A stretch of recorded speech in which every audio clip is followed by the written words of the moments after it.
Overcrowding is a regular ailment at Surrey Memorial Hospital. Acute care beds are high in demand, low in numbers. Our triage area is full right now, waiting to be seen. And some of these patients need to be admitted. So it's the usual backlog that we see.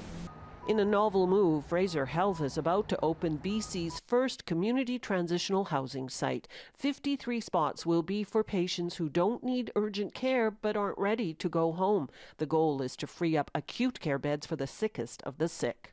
I would be concerned about what that's going to look like and what decisions are made. And I think there needs to be very, very, very, very clear guidelines as to how to make those decisions. Fraser Health says people will be provided around-the-clock care. Nurses will monitor clients' medical concerns, ensuring appropriate referrals to a primary care clinic or back to the hospital. The George Point Motel is less than 400 meters away. If the program expands, a handful of hotels are within 3 kilometers. Senior leadership has been communicating for weeks within the hospital that it's looking to use hotel rooms for up to 100 transitional beds. The congestion at Surrey Memorial Hospital isn't unique. Overcrowding is a problem at many hospitals, but the strategy to relieve the pressure is unusual.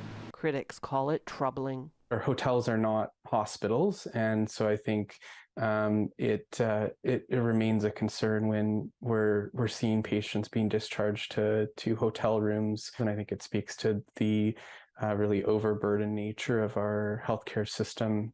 In Hamilton, Ontario, during the height of the pandemic, a hotel became a satellite health facility for patients in need of alternate care. It's still operating.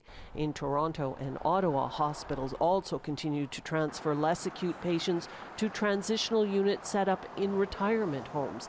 In Halifax, a new 68-bed transitional care centre is planned for next year.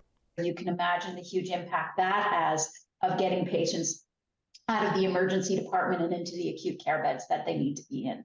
Okay. And then people out of the acute care beds and moving towards home where they need and want to be as well. In spring, the BC government announced plans to improve care at Surrey Memorial, but provided no details on transitional centres. BC doctors say they're desperate for more beds, but not keen on temporary fixes. Do I think it's a long-term solution? Absolutely not. The transitional centre is set to open on Monday and gradually scale up operations. Belle Puri, CBC News, Surrey.